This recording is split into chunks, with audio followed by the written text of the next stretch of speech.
Parang latang-lata yung katawan ko, no? Praise the Lord. So, yan talaga. Iba-iba yung araw, no? So, habang may lakas pa tayo, ay maglingkod tayo sa Panginoon. Kaya maging seryoso po tayo, ano? Lalo na't kinamamalas natin ay araw ay narito na yung mga pangako ng Panginoon. Napakapalad natin kasi nasa katuparan tayo.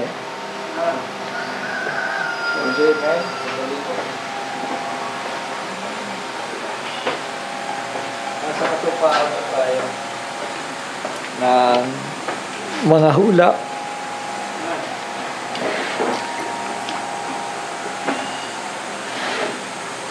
At kitang-kita na yung mga propesya na unti-unti nagaganap sa ating harapan. At hindi na po ito yung panahon para maging question mark pa yung mga bagay na yan. Kundi yan ay nagpapatibay po sa atin, nagpapatatag po sa atin yan habang po tayo nag-iintay sa pagparito ng Panginoon.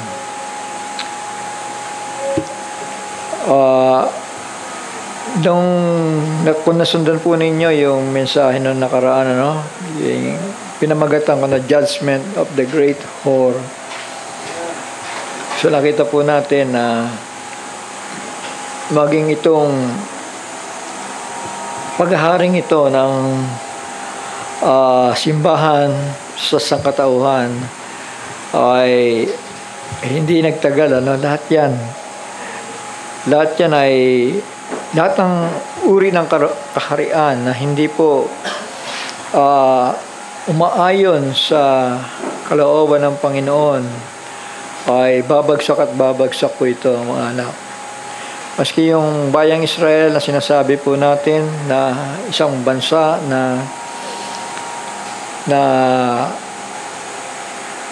talagang pinili ng Panginoon.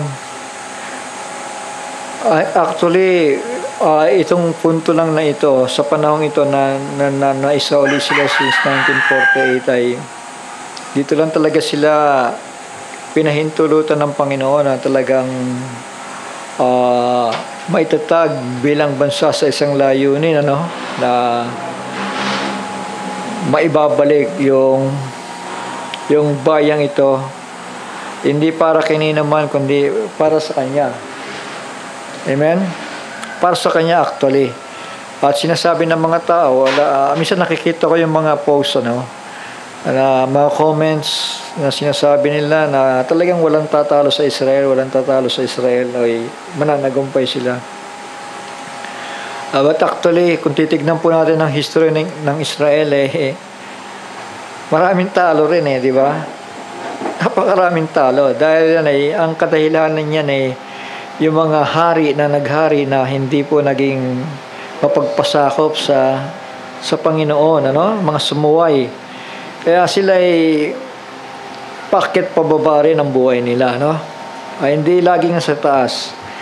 Pero alang-alang sa pangako na matutupad sa huling mga araw, dahil nasa huling araw na nga tayo, nasimula niya 1948, ano? Na muling naitayo ang bansang ito. Pero simula pa lamang yon at hanggang ngayon ay bumababa pa rin sila, di ba? Hindi matapos-tapos, di ba?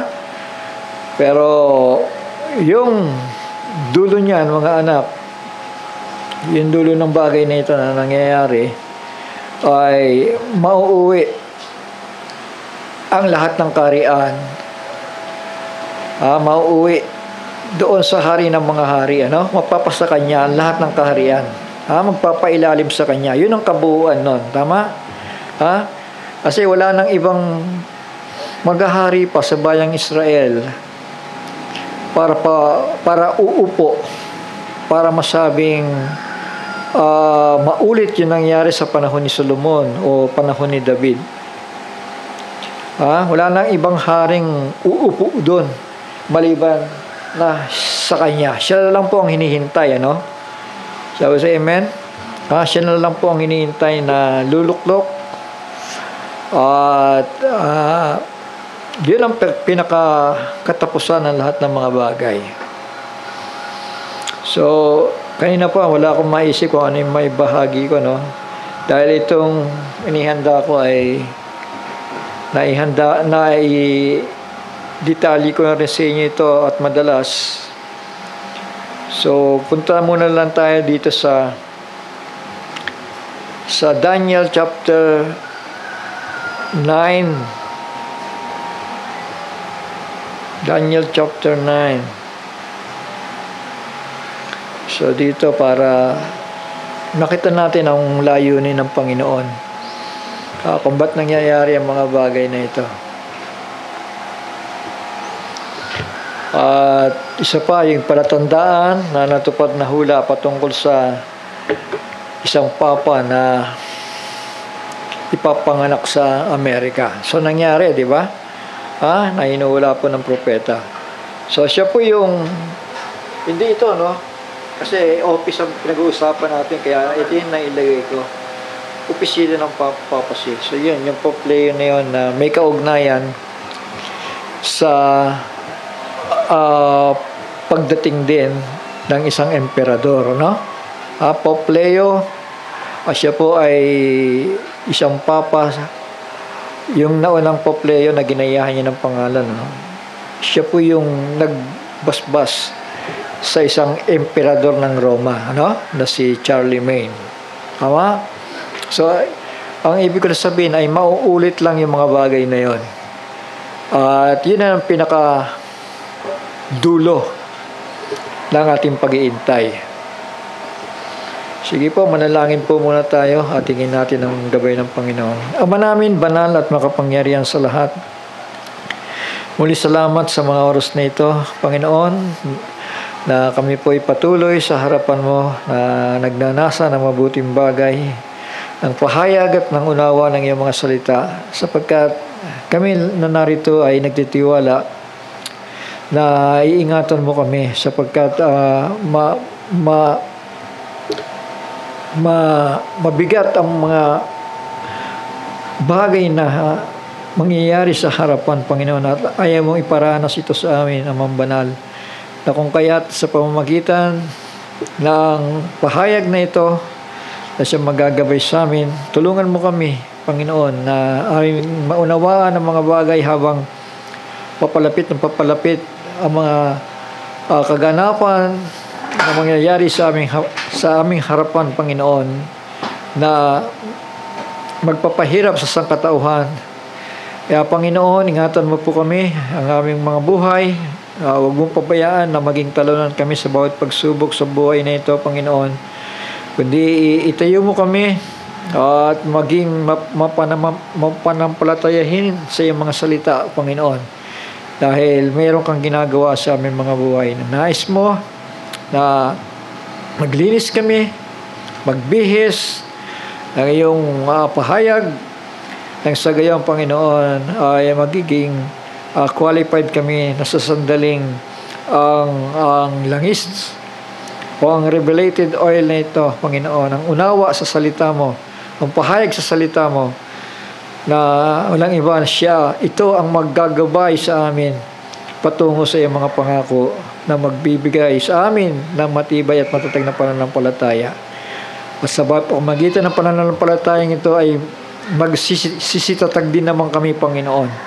Kaya tulungan mo kami sa araw na ito, Panginoon, sa aking dinaramdam.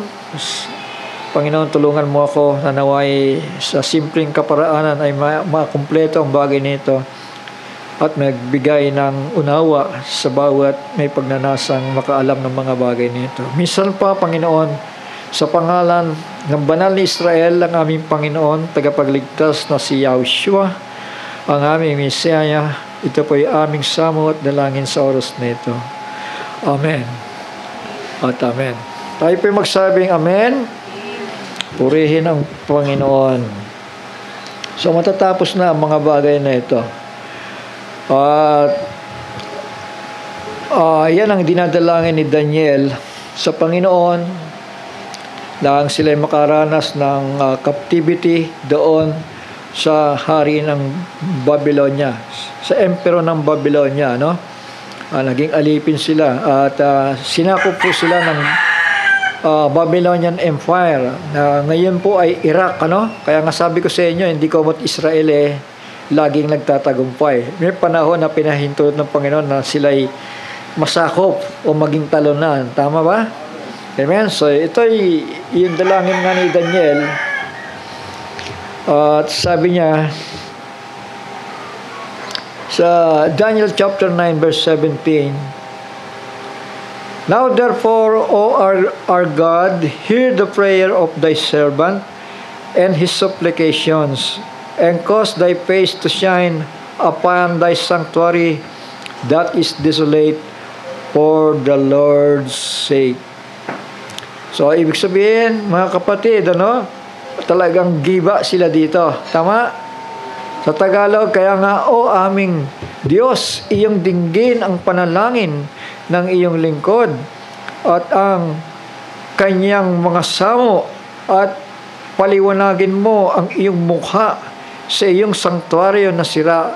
Ibig sabihin, yung sanktuaryo, yung dako na sumasamba ang mga Israelita, no? Giba po yun, dahil sila ay inatake nga ng kaaway. At paliwanagin mo ang iyong mukha sa iyong sanktuaryo na sira alang-alang sa Panginoon. Ibig sabihin, hindi na nila madama yung dati pang nararamdaman nila sa first temple na yon, mga anak, na kung saan ay kanilang kinakatagpo ang ating Panginoon, sinasamba, inaalayan, pinupuri, at yun ay nagbibigay sa kanila ng katatagan sa kanilang bansa bilang mga Israelita na sumasampalataya sa Panginoon Diyos. Pero dito, under captivity sila, kaya nga si Daniel ay hindi po nagsawang dumalangin sa Panginoon. Shall we say amen? Lagi siyang nananalangin. Therefore, O our God, hear the prayer of thy servant. Siya yun, si Daniel po yun. And his supplication, and cause thy face to shine. Magpakita ka, Panginoon, sa iyong dakong banal. Alangayay wasak. Alang-alang sa Panginoon. So, alang-alang sa kanilang pananampalataya, alang-alang sa kanilang samahan, Shall we say amen? Oh my God, incline thine ear and hear. Open thine eyes. Tagalogin na lang natin. O Diyos ko, ikiling mo ang iyong tainga at iyong dinggin. Idilat mo ang iyong mga mata at masdan mo ang aming kasiraan at ang bayan na tinawag sa iyong pangalan, sapagkat hindi namin inihaharap ang aming mga samo sa harap mo dahil sa aming mga katuwiran, kundi dahil sa iyong dakilang kaawaan. So yun, habag na lang ng Diyos. Wala silang may kakatuwiran lumakad sila na may kasamaan. Kaya ang hinihingi ngayon nila yung kaawaan ng kanilang Panginoon. O Panginoon, sa 19, dinggin mo, O Panginoon, patawarin mo, O Panginoon, iyong pakinggan at gawin, huwag mong ipagpaliban alang-alang sa iyong sarili, O Diyos ko, sapagkat ang iyong bayan at ang iyong mga tao ay tinatawag sa iyong pangalan. At samantalang ako'y nagsasalita, si Daniel po yun, sa pananalangin, ay nanalangin at nagpapahayag ng aking kasalanan at ng kasalanan ng aking bayang Israel, at naghaharap ng aking samo sa harap ng Panginoon kung Diyos, dahil sa banal na bundok ng aking Diyos, Sion po. Nandoon po yung templo, samantalang ako'y nagsasalita sa panalangin, ang lalaking si Gabriel na aking nakita sa pangitain ng una na pinalipad ng maiksi, hinipo ako sa panahon ng pag-aalay sa hapon. So ito na ang kasagutan. Ano?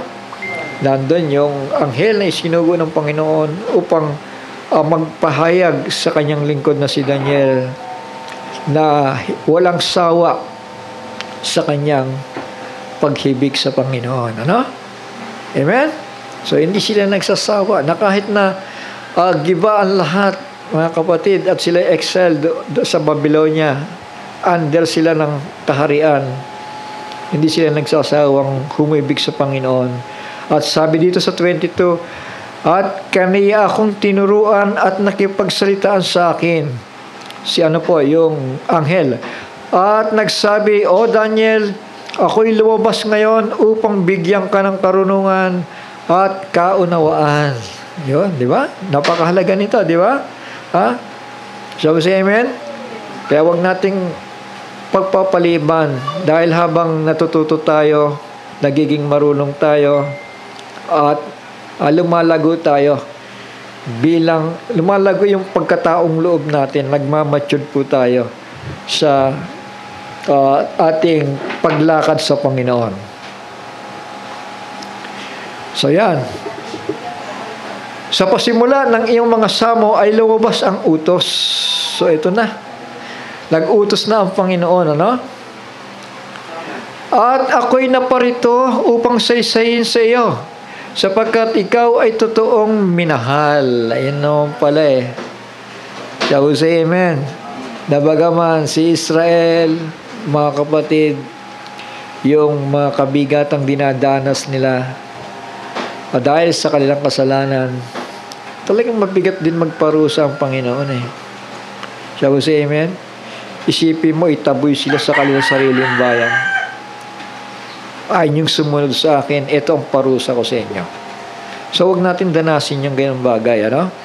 Huwag natin isipin lagi na God is love, God is love. Kasi kapag hindi tayo tumalima sa Kanya, ang nangyayari, God is wrath, di ba? Humahatol siya ng galit, tama, ng puot sa mga sumusuway sa Kanya. Alam niyo mga anak, lahat tayo haharap sa luklukan ng Panginoon. Harap tayo lahat. Lahat ng bagay na ginawa ng tao, pananagutan niya yun At yun ang nakakatakot. At tandaan natin, ang kaligtasan ay individual ito. Hindi ko pwedeng iligtas, sabihin natin, yung anak ko, yung asawa ko, yung kapitbahay ko, hindi ko kaya silang iligtas. Ang magagawa ko lang ay masabihan lang sila patungkol sa katotohanan, patungkol sa pagsisisi, patungkol sa pananampalataya, at pagpapasakop sa ating Panginoon. Yun lang ang magagawa natin. At sila naman ang gagawa na kapag ang takot ay isinilid ng Panginoon sa kanilang mga puso. So napakapalad kapag ganun ang ginawa ng Panginoon. Pero kapag ang tao ay walang nakita sa kanyang buhay, ibig sabihin walang calling, walang pananampalataya. So wala tayong magagawa doon. Sabi nga ng Panginoon, kapag ang isang tao ay gano'n ang kalagayan, wala nang halaga ang panalangin para sa kanya. Kundi may nag-iintay ng kahatulan. Subalit kung ganun pa man, mga anak, mga kapatid, obligasyon pa rin natin na idulog ang naliligaw para ilapit sa Panginoon. Bilang mga anak ng Diyos, ano? Tandaan po natin, hindi tayo sa Israel, tayo po'y mga mananampalataya ni Kristo. At ang kaibahan natin sa kanila, meron tayong earnest of the Spirit na pinatira sa atin. Shall we say amen? Merong Espiritu Santo po doon na tumitira po sa atin para yung Espiritu na yon ay siyang magtuturo ng mga bagay na higit na mabuti kumpara sa kautusan. Shall we say amen? Dahil sabi nga dahil sa pag-ibig, kapag ikaw ay umibig, naganap mo na ang kautusan. Ibig sabihin, hindi ka na hahatulan pa base sa kautusan na ibinigay kay Moises.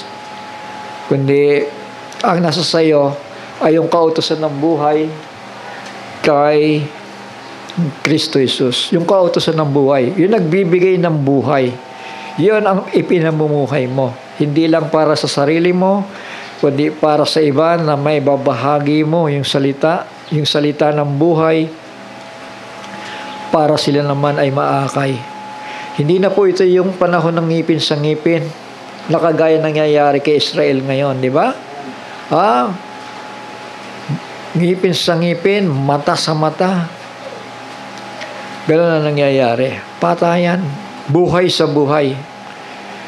Pero kapag may Espiritu Santo ka ng Panginoon, tuturuan kanyang magpakumbaba. Tuturuan kanyang manindigan sa pananampalataya. At yun po ay hanggang kamatayan yun. Naintindihan po natin? Kasi ang Israel iba Dahil wala nga silang mediator, walang tagapamagitan, akala nila ganun pa rin. Hindi nila alam, mga kapatid, dumating ang mediator, dala ang pag-ibig ng Diyos. Shall we say amen? Kasi pagkapag-ibig ng Panginoon Diyos ang umibabaw sa tao, ay matututo siya magpatawad Tama? Shall we say amen? Matututo siyang umasa sa kung anong gagawin ng Panginoon Diyos sa buhay niya. Tandaan natin, wala tayong magagawa maliban na ang Panginoon ang kikilos sa ating mga buhay. Naalala ko yung patotoo ni Sister Esther kanina, no? Diba? Expect natin, wala na, nasulot na tayo kasi napunta na sa iba isipin mo yan, binagabag ng Panginoon yung tao kasi sinalot nga Diba? Malinaw yun. Binagabag ng tao yung sumulot, sabi diretsuhan na para magkaintindihan tayo. Binagabag ng tao yung may-ari. Dahil ang gusto ng Panginoon ay matupad yung biyaya na ipinangako sa kanyang mga anak. Sabi si amen. Gagawa at gagawa ng paraan ng Panginoon. Kaya ngayon kanta natin, di ba? God will make a way. So, pagtiwalaan natin yon. Kung naargabyado tayo, kung tayo ay may mga sama ng loob, lilipas din yan, mga anak. Tumanda na lang ako, ito na, puti na yung buhok ko. Siguro kung sama na lang ng loob, hindi na mabilang, Pero, ibigay lang natin yan sa Panginoon. Dahil yan ang pagtatagumpay. Tama? Ikaw ang sasagot sa sarili mong buhay, hindi po ang iba. Shall we say amen? Ikaw ang mananagot sa sarili mong buhay. Kanya-kanyang kaligtasan po ito. At lahat tayo, walang exempted, lahat tayo dadanas ng kanya-kanyang takbuhin sa buhay. At kailangan mapagtagumpayan mo yan. Tama? Shall we say amen? Si Israel, bagaman ang pangalan niya ay Israel, ibig sabihin ang mananagumpay ng Diyos, Dati Jacob ang pangalan niya, pero ginawang Israel dahil laging mananagumpay siya. So maraming question sa bayang yan. Bakit pinahintulot ng Panginoon yung mga ganyang bagay? Kung nagbabasa po kayo ng Biblia, minsan hindi niyo matatanggap bakit ganito, bakit ganyan, bakit ganire. Samantalang ang pinag-uutos ng Panginoon ay magmahal ka. Umibig ka sa kapwa mo. Di ba? Maraming hiwaga eh. Mga kapatid, bakit pinahintulot ng Panginoon yung patayan? Pinahintulot yung isang tao na nakagawa ng kasalanan, pero siya'y pinili pa rin. Tama? Siya'y hinirang pa rin ng Panginoon. Tama? So, hindi natin maalirip ang kalooban ng Panginoon. Napakalawak ng kanyang pag-ibig dahil tumitingin siya sa puso, tumitingin siya sa pananampalataya ng tao. Hindi sa kung anong buhay na ikinabubuhay mo ngayon. Hindi yun eh. Hindi yun ang tinitignan eh. Ang tinitignan ng Panginoon yung pagmamahal mo sa katotohanan. Na kapag merong kanon, sigurado, tiyak ang pagtatagumpay mo. Tama? Okay guys, si Israel. Kaya nga Israel ay ipinangalan eh. Pero bakit dumaranas sila ng ganyan? Gera dito, gera doon, patayan dito, patayan doon. Tapos lagi silang binababa. Ang United Nations, galit na galit sa kanila. Pero ang tinitignan ng mga tao doon, tinitignan ng mga may pananampalataya sa Panginoon, ay yung pagkahirang niya. Tama? O sabihin na natin nagkakagulo dyan sa Gaza. Ang dami nila napapatay, ang dami nadadamay. So, amen? Totoo naman yan, hindi naman may tatanggi yan, tama? Pero ano ba ang pinag-uutos ng Panginoon? Titignan natin ngayon. Ano ba ang kalooban ng Panginoon? Ano ba ang nasusulat? Ano ba ang plano ng Panginoon para kay Israel? Yan ang kailangan tignan natin ngayon, tama? Kung ano ba ang kalooban ng Panginoon. Minsan hindi natin malirip yun, pero gumagawa ang Panginoon ng mga bagay na hindi natin inaasahan sa buhay na ito, mga anak. Kaya darating ang panahon, yung ipinangalan kay Jacob na Israel, ibig sabihin mananagumpay ng Diyos. Matutupad yun. Matutupad yun. Na para sa tingin natin ngayon, kawawa naman si Israel, pinagtutulungan, no? Nag-iisa lang siya ngayon. 7 gera yata o 8. Iba pa yung galit na ibinabato sa kanila ng European Union, ng Amerika, ng iba-ibang bansa, ng mga komunista na nagagalit na sa kanila. Yung China, nakikialam na rin, ano? So, ganon. Pero, tandaan natin yung hindi nagkamali ang Panginoon ng ipinangalan sa Kanya, ano? Mananagumpay. Tama? Shall we say amen? So, ito, mga anak, under captivity, sa pasimula ng iyong mga samo ay lumabas ang utos. So, nag-utos ang Panginoon. At ako'y naparito upang saysayin sa iyo, sapagkat ikaw ay totoong minahal. Kaya't gunitain mo ang bagay at unawain mo ang pangitain. Eto na po, mga anak. 70 sanlinggo ang ipinasya sa iyong mga tao at sa iyong banal na bayan. Yung 70 sanlinggo yan, 70 weeks. Yan. 70 weeks are determined. 70 times 7.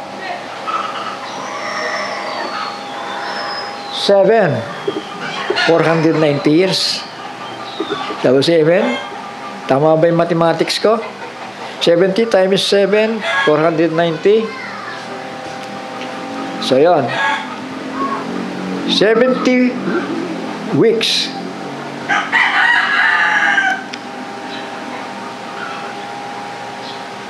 Yung weeks dito, week years yun, ha?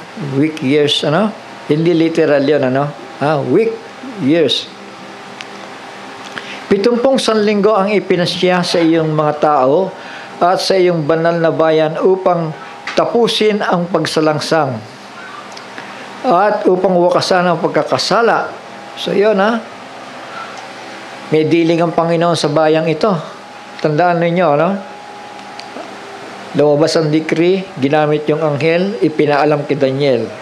Na merong palugit na 70 sanlinggo para maibalik sila. Ang haba, di ba? 490 years pa. Tapos, amen? Ay, kung ikaw siguro kay Daniel, Lord, ang tagal naman. Naiinip na kami. Narito kami. Alipin pa rin dito. Under captivity pa rin kami. Pero hindi nagreklamo si Daniel sa haba ng panahon na itinakda ng Panginoon. 490 years. Amen? Sabi si Amen? Nainip na ba kayo pagparito ng Panginoon? Abay, pasalamat tayo dahil nasa dulo na tayo ng 2,000 years. 2 days of Hosea. Sabi si Amen? Hindi ka na kailangan mainip. Nasa dulo na tayo. Nag-iintay na lang tayo ng katuparan.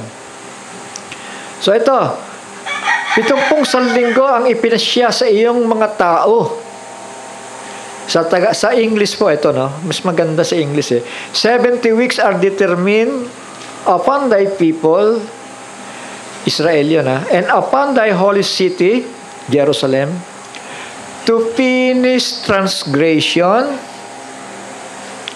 and to make an end of sins, and to make reconciliation for iniquity, and to bring in everlasting righteousness, and to seal up the vision and prophecy, and to anoint the most holy. To anoint the most holy? Asan ang templo? Di na nagtanong si Daniel, di ba? Di ba? Pinagnakawan nga, di ba? Sabi si Amen? So, ganun din ang templo ng Israel ngayon nasaan? Wala. Di ba? So, paano matutupad ito, Panginoon? Abay, pag sinabi ba ng Panginoon, magmimiss ba ito? Hindi, di ba? Natural. Yung templo sa Jerusalem ay muling itatayo. Shall we say amen? Dahil may purpose tama sa yung 6 na yon.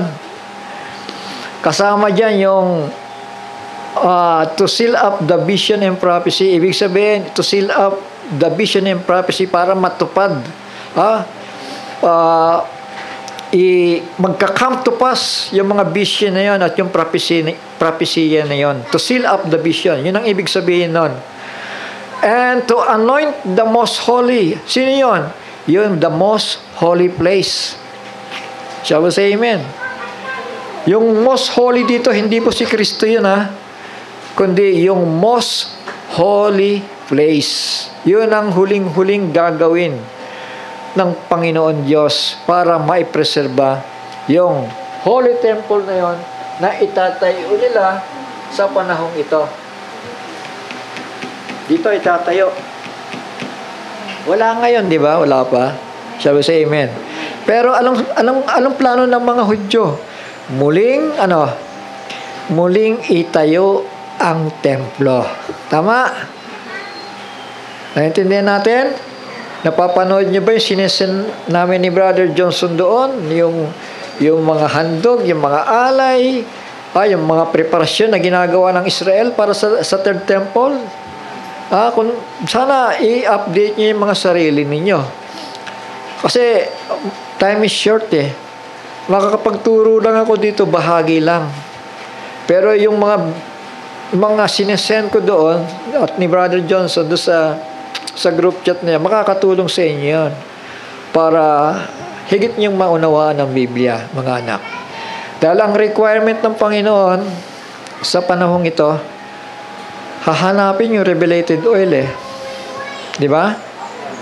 Hindi ba yung mga wise virgin, di ba? Sabi niya, give us of your, yung foolish virgin, sabi niya sa wise, give us of your oil, for our lamps are gone out. Ibig sabihin, patuloy tayo na nagkakarga, tumatanggap ng revelated oil o mga turo at aral na nagmumula sa banal na kasulatan.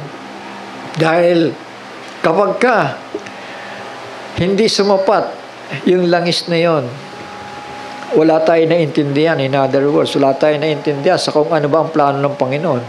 Hindi ka magkakaroon ng matibay na pananampalataya sa kaisipan mo o sa puso mo. Tama? Amen? Kasi ang kukunin ng Panginoon, tandaan natin, preparado. Paano? Katulad ng mga Polish virgins, ang sagot nila give us of your oil, for our lamps are gone out. Hindi na nagsisindi. Patay sindi na, kukurap-kurap na yung ilawan nila. Ibig sabihin, kapag ka ikaw ay naglalakbay at may dala kang ilawan na kukurap-kurap, hindi ka makakarating sa patutunguhan mo. Ganun lang kasimple yun, tama? So, kailangan ng ilawan mo habang nag-iintay ka sa Panginoon. Maliwanag na maliwanag yung daraanan mo, sa pagsalubong sa Kanya. Tama? Dahil kapag kukurap-kurap, sigurado ako, kapag natuluyan ng nawala ng liwanag yan, baka uupo ka na lang dahil hindi mo na makita yung dinadaanan mo. Gaya na nangyayari ngayon, sa kaiglesyhanan, mga anak. Kaya nga sinasabi ng mga tao, mas nanaisin pa namin, mamatay na lang. O handa na kaming mamatay, alang-alang sa pananampalataya kay Kristo. So, ganun na lang ang sinasabi nila. Tama? Bakit wala bang pangakong rapture? Sabi sa amen. Kaya nga, nag-aaral tayo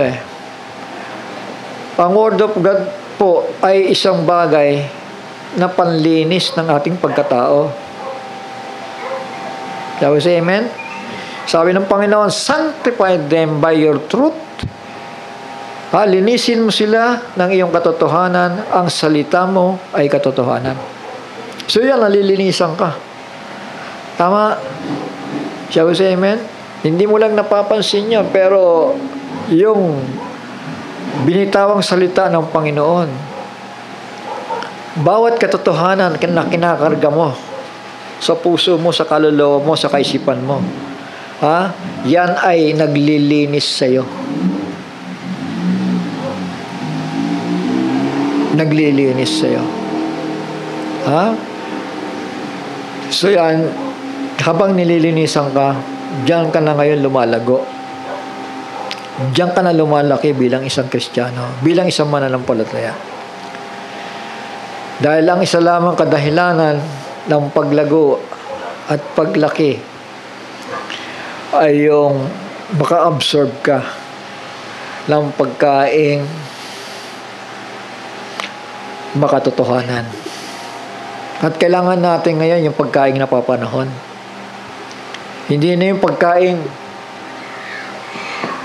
panimula o pasimulang aral, kundi magbibigay na sa atin ng pahayag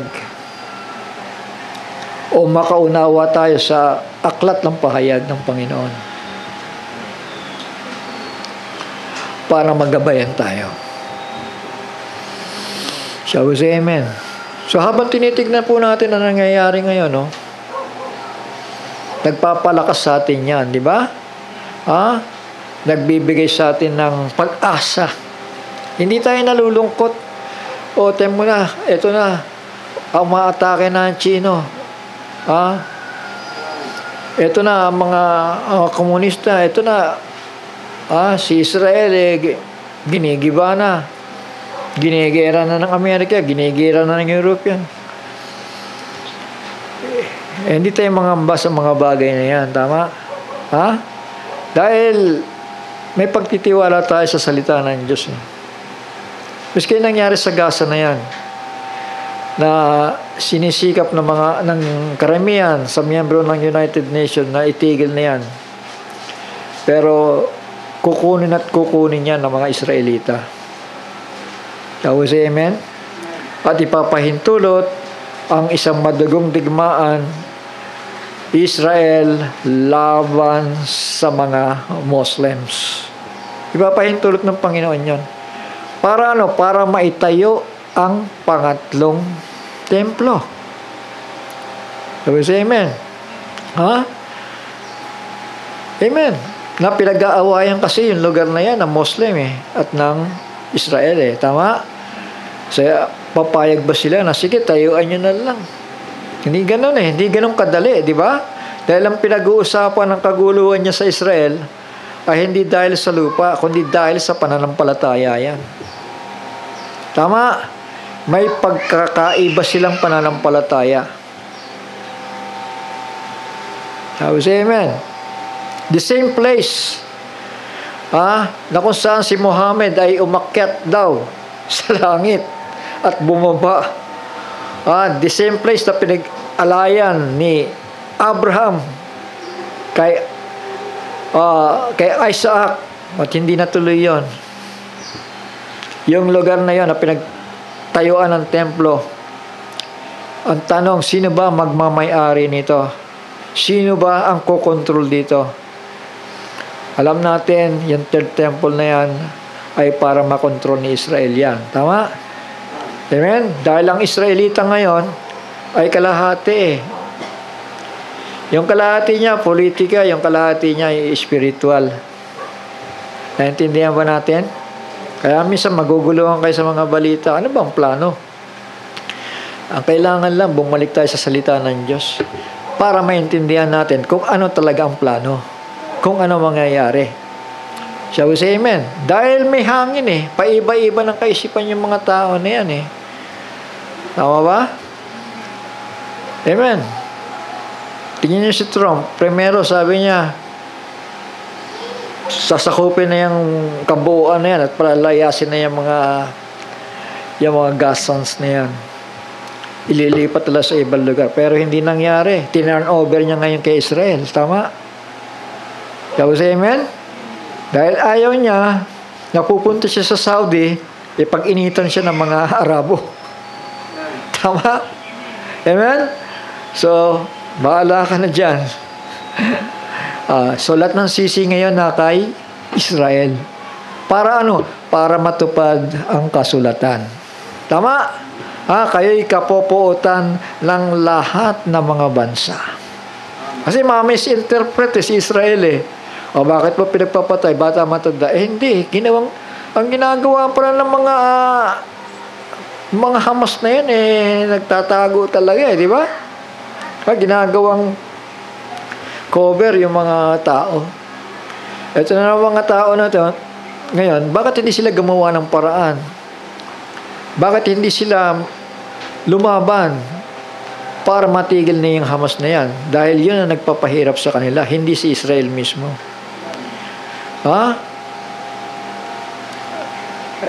Ang totoo nga, ang Israel ay nagplano na two-state policy. Pinlano na nila yan Kaya lang hindi mangyayari dahil ginegera sila di ba? O sige, two-state, diyan ka, Palestinian, dito ang Israel.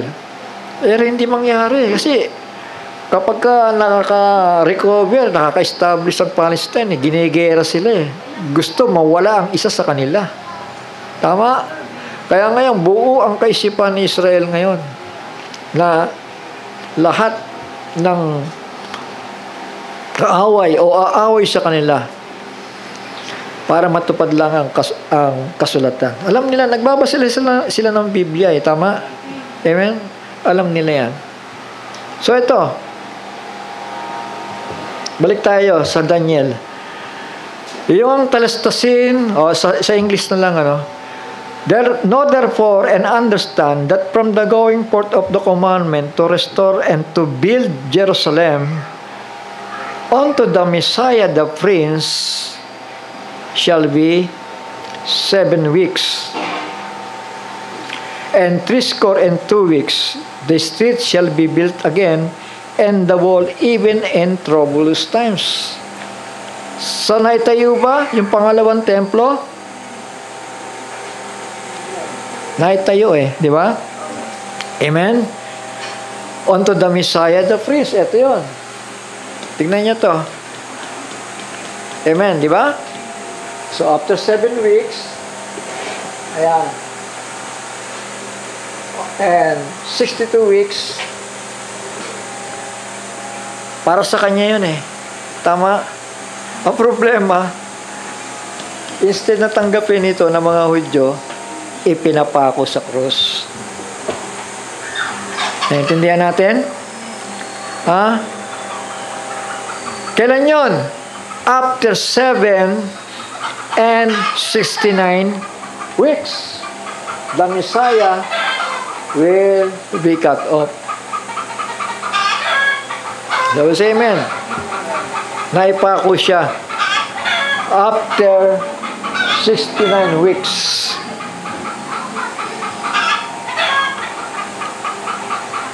The street shall be built again and the wall even in troublous times. So, ito ngayon ang tanong. Dinaitayo, di ba? Kung naitayo yan para sa Messiah, bakit pinahintulot ng Panginoon na muling magiba sa panahon ng 70 AD? Shall we say amen? Hindi natuloy eh. Naudlot, tama? Ha? Dahil sa dapat na pagharian, mga kapatid, mga anak, ay sila pa yung nagpapako sa kanya sa krus. So, ano nangyari? Yung plano, yung orasan ng Panginoon, tumigil yon para sa Israel. Shall we say amen? So, hanggang 69, napako siya. At ang nangyari, dahil sa kanilang pagtanggi, yung biyaya na para sa kanila ay pinarating sa ating mga hintil. Shall we say amen? So, nakinino ngayon ang pagpapala ng Panginoon. Ang pangako, ang biyaya ng Panginoon nasa atin ngayon. Shall we say amen? Ha? Kaya yan ang kadahilanan na hanggang ngayon si Israel ay patuloy bumabaka para sa kanilang sariling bayan. Tama? Ha? Amen. So, hindi lang naman, yun lang ang motibo ni Israel eh.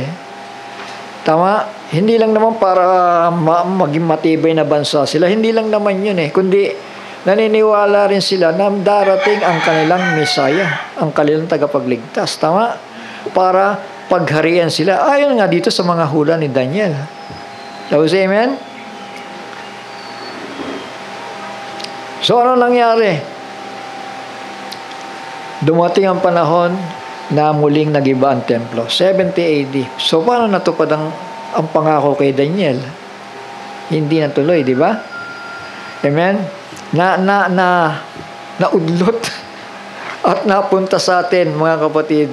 Kaya, yung napunta sa atin ay may napapaloob na 2 araw o 2,000 years. Biyaya naman yung para sa atin. Intindihan natin? Ha? So, paano luluklok ang Messiah? Eh, wala naman templo eh. Tama. So, ang ibig sabihin lang nito, yung 70 weeks na yan, ay para matupad ang 6 na layunin. Ano? Ano yung mga layunin? Isa-isahin natin, ano? Ha?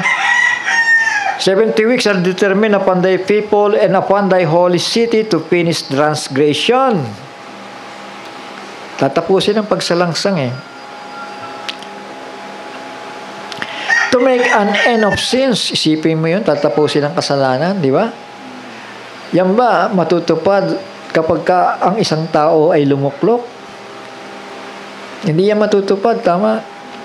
Ha? Ang kailangan ay isang taong karapat-dapat na may patnubay ng ating Panginoong nasa langit. At walang iba kundi ang ating Panginoong Jesucristo. Ha? To make an end of sins,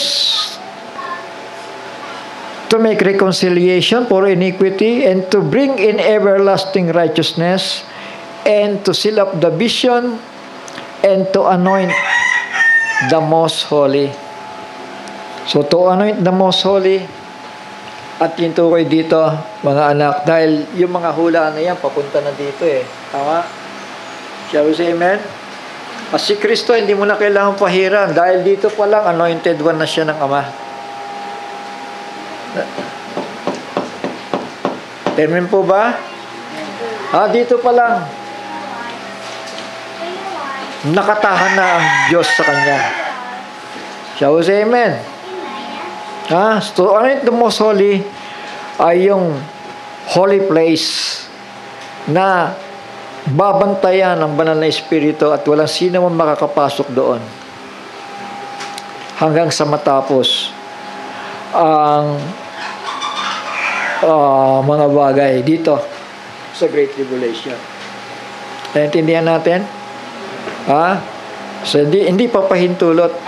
Dahil dito pa lamang pinilayas na ito di ba? Sitting in the temple of God, showing himself that he is God. Pinilayas na to. Tama po? Pinilayas ng dalawang propeta yan. So dito, tuloy natin.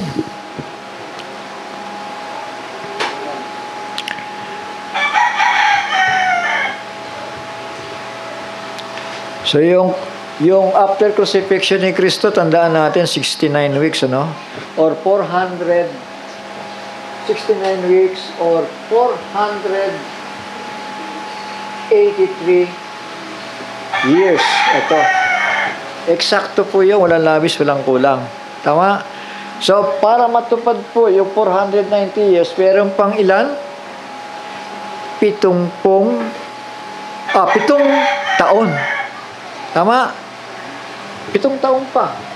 Kasi natupad niya sa crucifixion niya, meron ng 483 years. Tama? Tama? Kasi may hati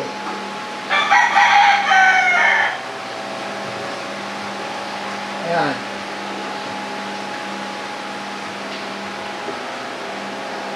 Tumigil ang orasan. So, hindi natupad ang mga plano. Pero, sa atin ngayon gumagawa. Dito sa 2 days of Hosea, sa atin ngayon nagtatrabaho ang Panginoon. Tama? Tayo ngayon yung binalingan niya para pamanahan ng mga pangakong tinanggihan ni Israel. Shall we say amen? Di tayo ngayon na nag-i-enjoy. Napakapalad natin. At alam natin kung ano ang nangyayari kay Israel. Kung bakit niya dinadanas yung mga bagay na yan. Ay sa kadahilanan ng kanilang pagtanggi. Kaya mahirap yung tumatanggi.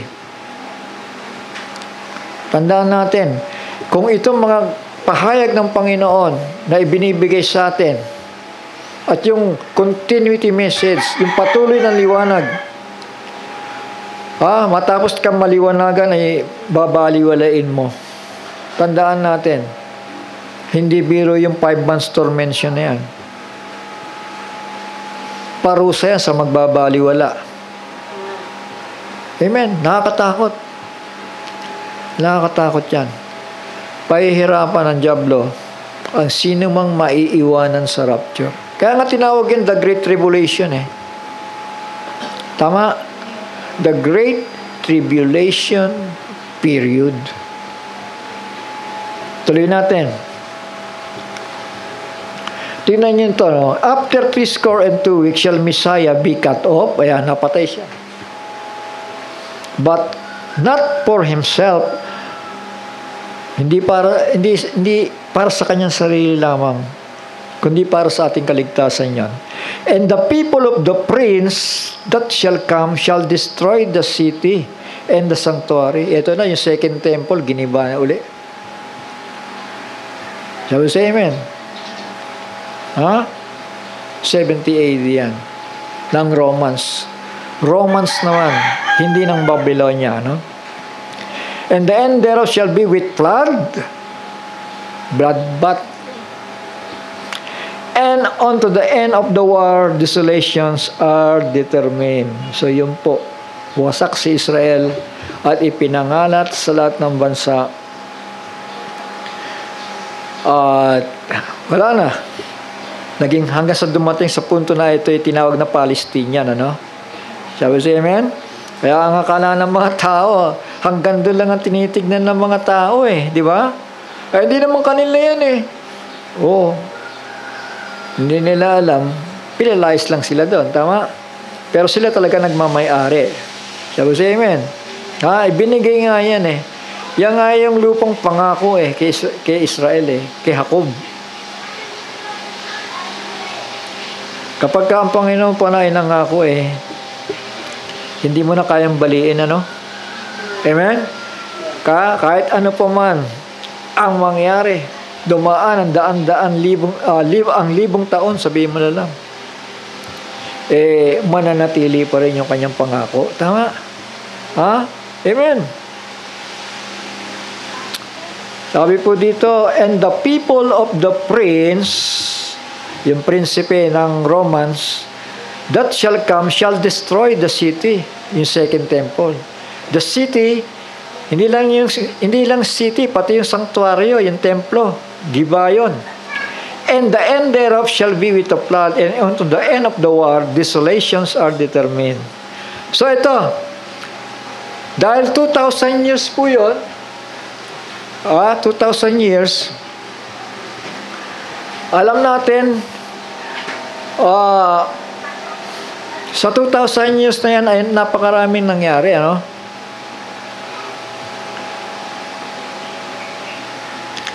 Dahil alam natin ang emperor na sa panahong ito, ano, yung Antikristo, yung kaaway ng Panginoon Diyos, ano, ay pansamantala siya nagtago, ano? Say amen. Nagtago. Kaya na siya nagtago sa katauhan nito. Tama? The beast that was and is not. Ayun, yung pinag-aralan natin na nakaraan. Tama? So, ito na nag-rule. Kasi and is not na eh. Tama? Pero, nakaupo siya sa maraming bansa. Sa maraming tao. Sa maraming wika. Tama? So, ito. At hanggang ngayon, siya yung nagro-rule. Tama? Nakita niyo ba, napanood niyo ba yung mensahe ni Pope Leo Deport? Ba sinesermo ng si Trump. Sabi niya, hindi ko gusto yung ginawa mo kay Ukraine President, Ukraine Minister, at yung ginawa mo pa doon sa isang minister ng Africa. Hindi yan pagpapakumbaba. Ginano siya. Diba? Napanood niyo ba yun? Sinermo na niya si Trump. Hindi yan ang totoong leader ng bansa. Ginano siya. Talagang totoong leader ng bansa mapagkumbaba. Ginano siya. Balikan nyo. Nalakas ng loob, di ba? Tama. Si Trump naman, wala sa siya. So, say amen. So, ibig sabihin, the beast that was and is not, ibig sabihin, ito na. Tama. Mother of harlots. So, say amen. Siya yung nag-take over. Nagtago. Nagtago ang beast sa katauhan nito. Kaya pagdating dito, sitting in the temple of God, showing himself that he is God. Ibig sabihin, ang templo matatayo sa pamamagitan ng peace covenant ng lahat ng bansa at ito ang pasimuno. Tama? Hindi si Trump. Si Trump ay suporta lang niya. Tama? O ang American President, suporta lang niya. Tama, kasi expire na to, patay na to eh. Si Trump, hindi natin alam, baka susunod na linggo, pagdating ng araw, wala na rin. Tama? Diba si amen? So, ituloy natin yung pagbasa. So, ito. Sa verse 27, and he shall confirm the covenant with many for 1 week. So, meron na namang pikipagtipan. Pagtitibayin niya ang tipan sa marami sa 1 linggo. Ito yun. Tama. Kasi hindi pwedeng dito eh. Tama. Bakit kanyo? Kasi yung panahon natin na si Abaddon nasa ilalim pa. Yung Beastman nasa ilalim pa. Naintindihan natin? Ha? Yung Beastman. Yung demonyo. Sa Gehenna, nasa ilalim pa siya. Kaya nga yung pagkakasabi doon, the 8th is of the 7th. Charlemagne, Emperor. Tama? So, hindi ibig, kaya nga, ang kukumpirma ng covenante ay ito. Hindi emperador. Tama? Maliwanag sa atin? Kaya nga nakikita na natin ngayon eh. Hindi ba? Hindi si Trump. Nagagamit lang siya nito. Si Trump nagagamit lang nung nakaupong papa ngayon. Sabi sa amen. Iisipin mo, presidente ng Amerika, sermonan mo. Sabi sa amen. Tandaan niyo yung power ng Papa Sis sa Middle Age. 3 kaharian yung ibinaba niya. 3 hari yung ibinaba niya. Ay? Sabi sa amen. Kilala niyo ba yan? Yung 3 hari na yon, yung 3 horns na binaba niya. Kaya yung kapangyarihan nito, mga kapatid, kakaiba yung little horn na yan. Amen? Ha? Tinawag siya little horn na higit na mataba kumpara doon sa 10. Amen? Sa 10 bansa. Sa iba yung power niya, di ba? Amen. So ito, sa verse 27, He shall confirm the covenant with many nations for 1 week. So bakit siya nagkumpirma ng covenante o peace covenant sa maraming bansa sa loob ng 1 linggo? Dahil alam natin ano nangyayari sa panahon natin ngayon, di ba? Puro wars, rumors of wars, di ba? Gera dito, gera doon. Israel, ang sentro Israel eh. Laban sa Gaza. Then Israel laban sa Muslim. Then Israel laban kay Gog at Persia. Kaya nagkaroon ng peace covenant dito. Shall we say amen? Magulo eh, di ba? Eto na, pasok na to. And he shall confirm the covenant with many for 1 week. Yung templo nakatayo na. Shall we say amen? Yung 3rd temple nakatayo na. Kasi doon pa lang, sa panahon ng miraculous war, dito. At hanggang sa umatake ang Russia sa Israel, yung pong tinatawag na Gog and Magog war, payapa na si Israel at naitayo na ang templo. Shall we say amen? Amen. Naitayo na. Yung 3rd temple naitayo na yun. Dito. Pagdating dito. Kaya nga, ito ang panahon para lumabas ang 2 propeta. Tama? At ito rin ang panahon para lumuklok ito sa luklukan ni Kristo. So, say amen. At ito, nagkumpirma siya ng peace covenant sa maraming bansa. Tigilan na ninyo yung awayan na yan. Tigilan na ninyo yung gera na yan. Natural. Ang kapangyarihan nito ay kapangyarihan ng 10 nations eh. Tama? Ang kapangyarihan nito, kapangyarihan din ng Amerika eh. Tama? Ayun ang sumusuporta sa kanya eh. Tama? Shall we say amen? Si Trump na walang masabi nung sinermonan eh. Wala siyang masabi. Mga anak, mga kapatid, so nakikita na natin yung kaganapan dito. He shall confirm the covenant with many nations for 7 years. And in the midst of the week, ito. Ngayon, pag sinabi dito, he shall cause the sacrifice and oblation to cease, ibig sabihin, hindi na mismo ecclesiastical power, kung hindi, kasi pinalayas na to di ba? Hanggang 3.5 years lang siya dyan di ba? In the middle of the week, ito, pinalayas sa templo. Yung peace covenant na yun, na 7 years na kinumpirma niya, nabaliwala. Tama. Kasi siya nagkumpirma nabaliwala ngayon yun. Kaya nga, merong breaking of the covenant. Naintindihan natin? In the midst of the week, he shall cause the sacrifice and oblation to cease. Bakit?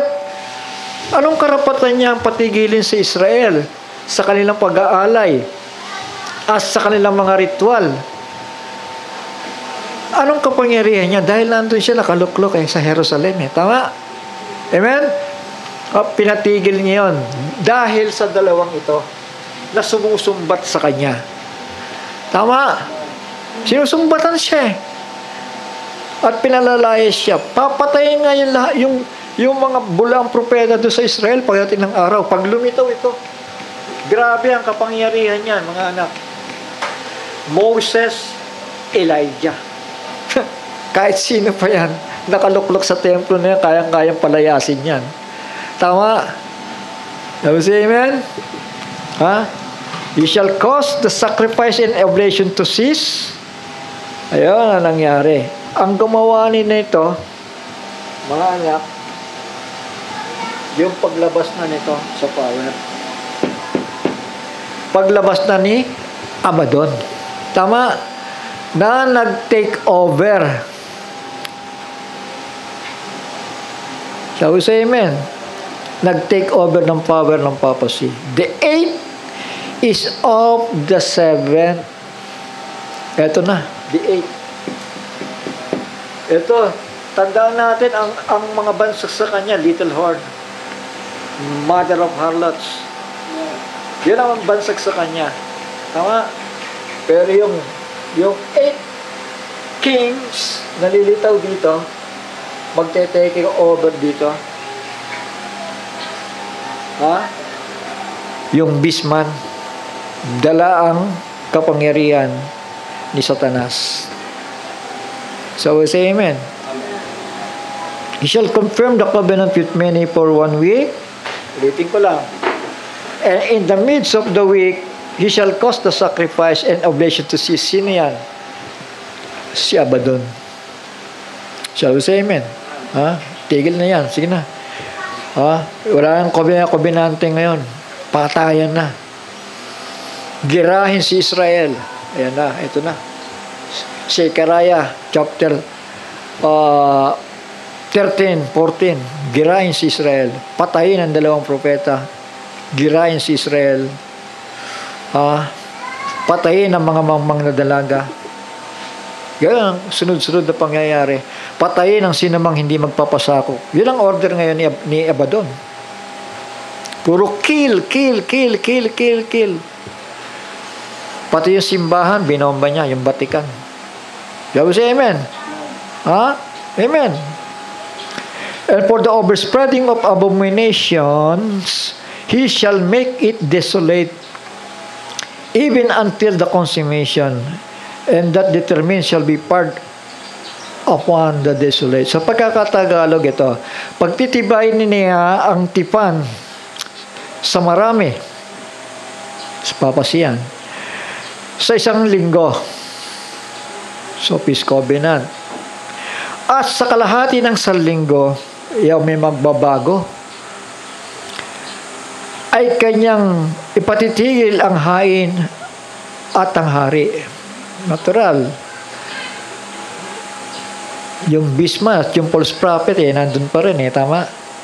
Sabi siya, amen? Andun pa rin sila. Andun pa rin yung false prophet. Kadikit nga yan ng beastman At sa pakpak ng kasuklam ay paroroon ng isang maninira. At hanggang sa wakas, eto na yon, destruction. Tama? Ano yung sabihin ng Abaddon? Destroyer. Tama? Maninira. So, say amen. Paroroon ng isang maninira. Ito yung ano to eh. Fishman to eh. Tama? Naintindihan natin?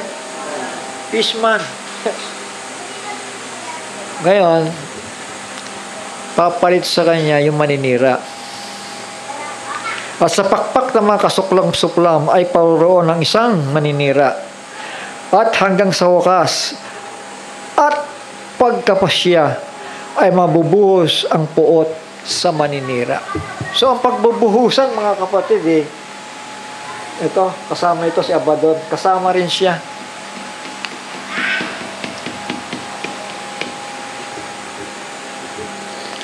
At ang pagkakasabi sa Book of Revelation ay ito nga, mga anak.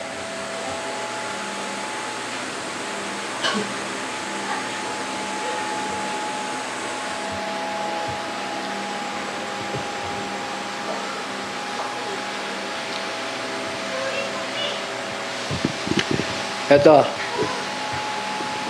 na yung puot ng Panginoon. Revelation chapter 19 verse 20. And the beast was taken, yung beast man. O sandali. And the beast was taken, yung spirit beast to. Shall we say amen? And with him the false prophet, that wrought miracles before him. Kasi, kaya ko sinabing beast spirit, yung hinuli dito, yung sinunggaban, the beast was taken, yung beast spirit. Kaya ko sinabing, hindi ito yung beast man, kundi yung beast spirit. Kasi yung beast man, Daniel, ito yung nangyari sa beast man eh. Daniel chapter 7 verse 11. Tingnan nyo maigi ito, mga anak. Ang Biblia hindi magsusulat ng magkakagulo tayo dito eh. Naintindihan ninyo? Hindi gagawa ang Panginoon ng kaguluhan. Kundi, alam nyo ang Biblia, sabi nga ni Brother Ray, para itong puzzle eh. Lalo itong Book of Revelation. Para itong puzzle na pinagduduktong-duktong mo eh. Tama? At kung sino yung may tiyaga, yun lamang ang mapapasama sa rapture. Tingnan nyo to. Chapter 7 verse 11. I beheld then because of the voice of the great words which the horn spake. Sino yung horn? Sino yung little horn? Ito. Yung little horn. Tama? Ibig sabihin, anong another name niya? False prophet. Tama? Amen. O yung leader ng great horn, the office of the papacy. Yan yun. Because of the voice of the great words which the horn spake. Magaling magsalita yan. Tama? Shall we say amen? I beheld, even till the beast was slain. Sino yun? Yung beast man. Shall we say amen? And his body, kaya nga ito, nandito yung body, binanggit yung body dito. Tama? Kaya kasi nasabi ko, binasa natin kanina, sa Book of Revelation, beast spirit yun. Tama? Shall we say amen? Naintindihan natin? I beheld then because of the voice of the great words which the horn spake. And I beheld even till the beast man, was slain, and his body destroyed. Tama ba? Hindi yan yung beast spirit, kundi yung pinahira ng Abaddon. Tama? Naintindihan natin? His body destroyed and given to the burning flame. O dito. Dito muna. Kasi may resurrection pa eh. Tama? Shall we say amen? Samantalang yung false prophet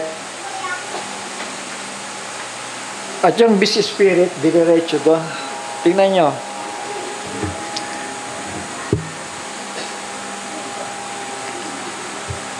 Kasi maghihintay pa ng resurrection. Yung patay na sinabi ng Daniel na the beast was slain and his body destroyed, maghihintay pa ng resurrection yan eh. Bago hatulan eh. Tama? Ibig sabihin, magre-reign muna si Kristo ng 1,000 years. Doon siya ngayon, itatapon sa dagat-dagatang apoy. Naintindihan natin. Pero yung espiritu ng beast at yung false prophet, diretso na, dito pa lamang. Dito pa lamang. Tignan nyo.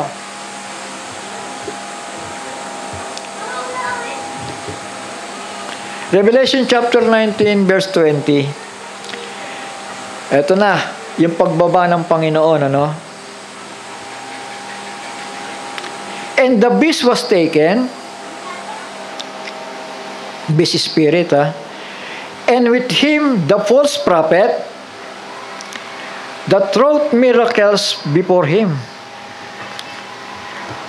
with which he deceived them that had received the mark of the beast. It's a great revelation. And them that worship his image. These both were cast alive into the lake of fire burning with brimstone. Hinuli, di ba? Sinunggaban. At doon pa lang sa Great Tribulation na yan, o wrath of God, sabihin natin wrath of God, hinuli. Tingnan niyo po ninyo, Kumplituhin natin pagbasa. Verse 19. And I saw the beasts and the kings of the earth and their armies. Ibig sabihin, sa panahon ito ng wrath of God. Di ba? Shall we say amen? Armageddon, then ang kasunod ng Armageddon, yung wrath of God na ipinataw sa mga gustong umaway sa Panginoon. And I saw the beasts and the kings of the earth and their armies gathered together to make war against him that sat on the horse. Yan, si Kristo, inaabangan nila doon, di ba? And against his army. Tayo yun. Shall we say amen? Malinaw ba sa inyo? So 20. And the beast was taken. Kinuha siya eh. Tama. Dahil, kaya ko sinabing ito yung beast man, kasi namatay nga yung namatay nga, ito yung beast spirit, kasi namatay nga yung beast man eh. Tama? Shall we say amen? At maghihintay pa yun ng resurrection bago siya itapon sa dagat-dagatang apoy. Tama? Pero itong false prophet at itong beast spirit, itinapon agad-agad. Dito pa lamang sa panahong ito, na sila'y hulihin ng Panginoon pag na bumababa doon. Tingnan nyo. The beast was taken, and with him the false prophet that wrought miracles before him, with which he deceived them that had received the mark of the beast. Kailan yan? Sa panahon ng Great Tribulation period. Tama? And them that worship his image, these both were cast alive into the lake of fire burning with brimstone. Kasi kung yung beast na tinutukoy dito, kung ito mismo yung beast man, ko-contradict siya sa Daniel chapter 7 verse 11. Shall we say amen? Kasi ayon sa Daniel, yung beast ay namatay. Tama. Pero pagdating dito, yung beast ay hinuli at itinapon ng buhay. Sa dagat-dagatang apoy.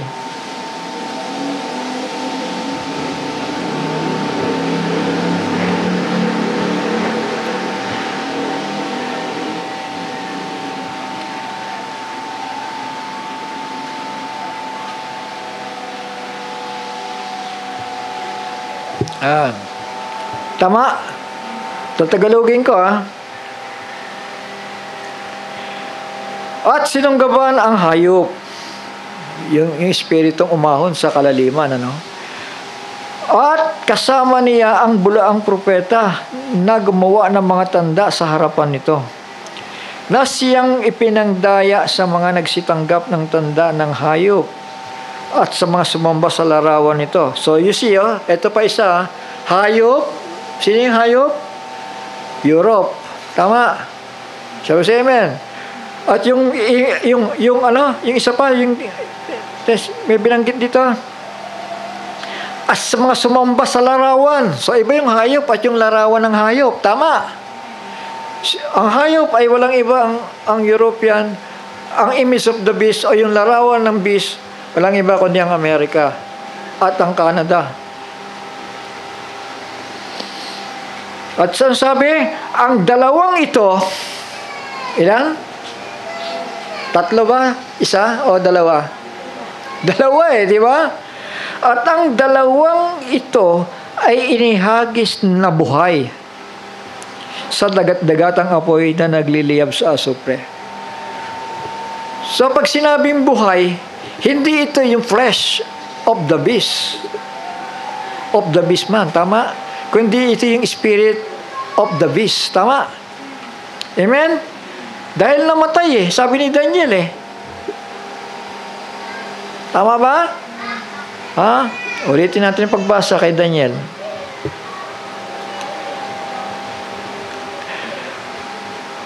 I beheld then because of the voice of the great words which the horn spake. Sino yun, horn? Sagot nga kayo. Sino yung horn? Papa. Office of the papacy. Kasi naghahalin-hinan yan I beheld even till the beast was slain, and his body destroyed. So, ang tinutukoy doon beast, walang iba kung hindi yung flesh. Tama? Shall we say amen? And given to the burning flame.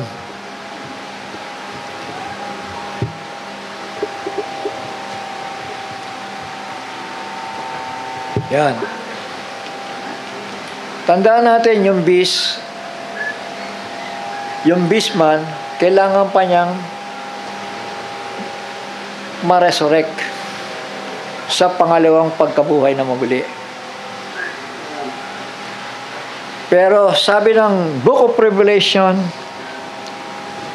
these both were cast alive into the lake of fire burning with brimstone. So parang nakakalito, di ba? Pero tandaan natin, si Daniel, maski ang Book of Revelation, hindi bumabanggit ng beast man. Tama? Hindi siya bumabanggit ng beast man, beast lang. Kasi yun ang magiging puzzle dun Tama? Hindi siya bumabanggit ng beast man. Pero alam natin, the eighth king is of the seventh. Tama? Amen. The eight kings, yung magiging anointed one ni Abaddon, ay galing sa ikapito, Charlemagne. Tama? So say amen. Huwag kayong malilito dito, mga anak, mga kapatid, kasi ako minsan nalito rito, pero tandaan natin, precise ang Bible. Sigurado, tiyak ang Bible. Tama? Hindi pa pwedeng si Daniel at si John ay contradiction. Tama. Tandaan natin, kapag ang wicked ay namatay sa panahon natin ngayon, ngayon, okay, sa Great Tribulation, hindi muna siya itatapos sa dagat-dagatang apoy. Tama.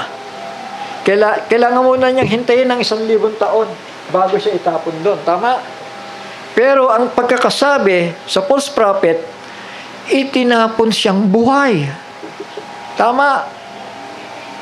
Naintindihan natin? Nakasama yung beast. So, ibig sabihin, kung ihintayin pang i-resurrect yung katawan, maghihintay pa rin 1,000 taon, ibig sabihin, mauuna na yung espiritu. Tama? Naintindihan natin? Kasi hindi mo pwedeng pag-awayin yan eh. Tama ba? Amen. Lahat yan mailalapat mo. Mailalapat mo yan, mga anak. Dahil ang aklat ng pahayag, lalo na ito, Daniel and Book of Revelation, punong-puno ng puzzle yan na kailangan maipagdugtong-dugtong.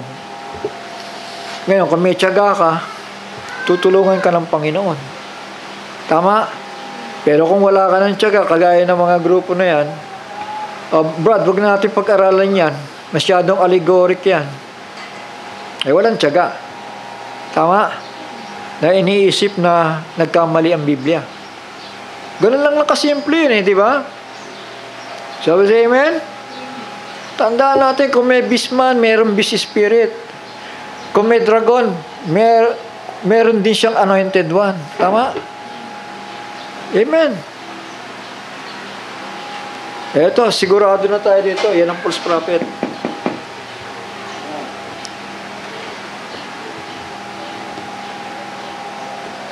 Yan. Hindi niya magpapalito sa atin, mga anak. Hindi niya magpapalito. Kung may espiritu ng demonyo, merong laman, merong flesh na kanyang tinatahanan. Kung merong beast spirit, meron din naman beastman.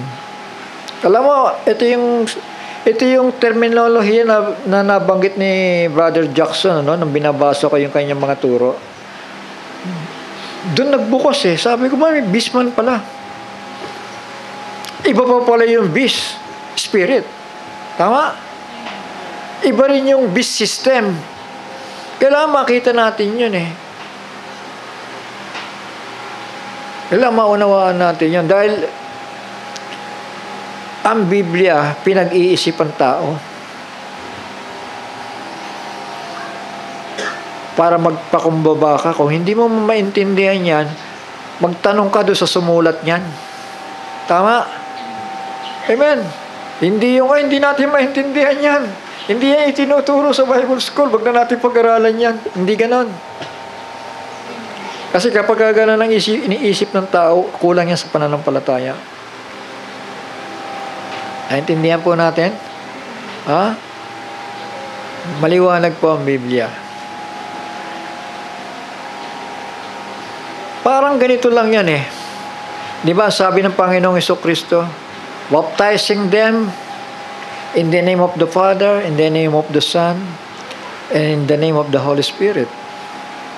Bakit pagdating sa Book of Acts, nagbautismo sila in the name of Yahushua, the Messiah. Di ba? Kasi naging puzzle yung name na yun. Ang question kasi, what is the name of the Father? What is the name of the Son? What is the name of the Holy Spirit? So, doon na ngayon mabubuo yung kwento. Tama? Kaya nga ang Biblia, mga kapatid, mga anak, punong-puno ng puzzle yan. Lalo na yung Book of Revelation. Maraming umaayaw dyan. Maraming din naman na nagtuturo. Pero sabi nga ng Panginoon, masalimuot, sabi ng Panginoon, sino man magbawas, babawasan sa aklat ng buhay o babawasin sa aklat ng buhay. Sino man magdagdag ay dadagdagan ng salot. Kailangan mabalansin mo yung mga bagay na yan, di ba? Ngayon, kung hindi mo mababalansin yan, sasabihin mo, mali ang Biblia. Tama? Kasi nagbigay ng kalituhan sa iyo Shall we say amen? Na imbis na makita mo yung susi, na-misplace mo yung susi. Kaya wala ka naintindihan ngayon. Malinaw yan. Yung terminology na yan, abisman, na ginamit ni Brother Jackson, sa kanya ko lang narinig yan.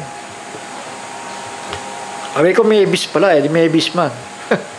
Sabi sa amen. Kung may bisman, mayroong bis spirit.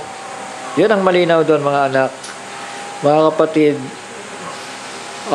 magiging malinaw ang Biblia. Sabi sa amen. Sige po, at hanggang dito na lamang.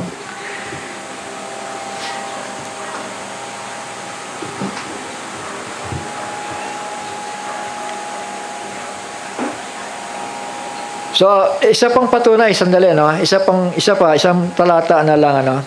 Itong Lucas chapter 8, verse 31. Pumokus po tayo doon, ano? Lucas chapter 8, verse 31. Ito po sa isang translation, ano? Sa the scripture, ano? Sabi dito, ang kwento po dito yung mga demonyong pumasok sa baboy, ano? Sa 30. And Yahshua asked him saying, "What is your name?" Tinanong yung mga demonyo na yan, ano pangalan nyo? And he said, "Legion," because many demons had entered into him. So yung tao na yan na inalihan ng demonyo. Ngayon, ang sabi dito sa 31, and they were begging him, yung mga demonyo, that he should not command them to go out into the bottomless pit. May bottomless pit pala. Na pwede silang, oy, lumabas kayo dyan sa hayop na yan. At pumunta kayo doon kay Abaddon, sumama kayo doon. Sa bottomless pit, doon kayo nababagay. Diba? Kaya yung mga demonyo dito, nag-ano sila sa Panginoon nakiusap wag mo kaming papuntahin sa bottomless pit. Sabi ng isang mga ngaral, hindi raw literal yung bottomless pit dahil nga kaya nga bottomless diba? Ibig sabihin, pag sinabing bottomless pit, literal yan na meron kang papupuntahan. Kapag ka ginusto ng Panginoon, pumunta kayo dyan sa kanaliman. And I heard of many pigs was feeding there on the mountain, and they begged him to allow them to go into them. And he allowed them. O sige, dahil sa nakiusap kayo, na hindi ko kayo patatapon sa bottomless pit, pupunta na lang kayo doon sa gusto nyo. Kaya puntahan sa baboy yung mga demonyo, di ba? Kaya yung Revelation chapter 9, yung umahon doon, espiritu ng demonyo yun. Umahon sa bottomless pit. Tama. At may hari sila na ang pangalan ay Abaddon. Dahil yung place na yan, yung Gehenna, yan din ay Abaddon. Malinaw na po yan, mga anak. At yan ay isang pahayag sa atin ng Panginoon. Hindi po magkokontrahan yan. Shall we say amen? Sige po, at magpasalamat tayo sa kabutihan ng Panginoon. Ama namin, banal at makapangyarihan sa lahat.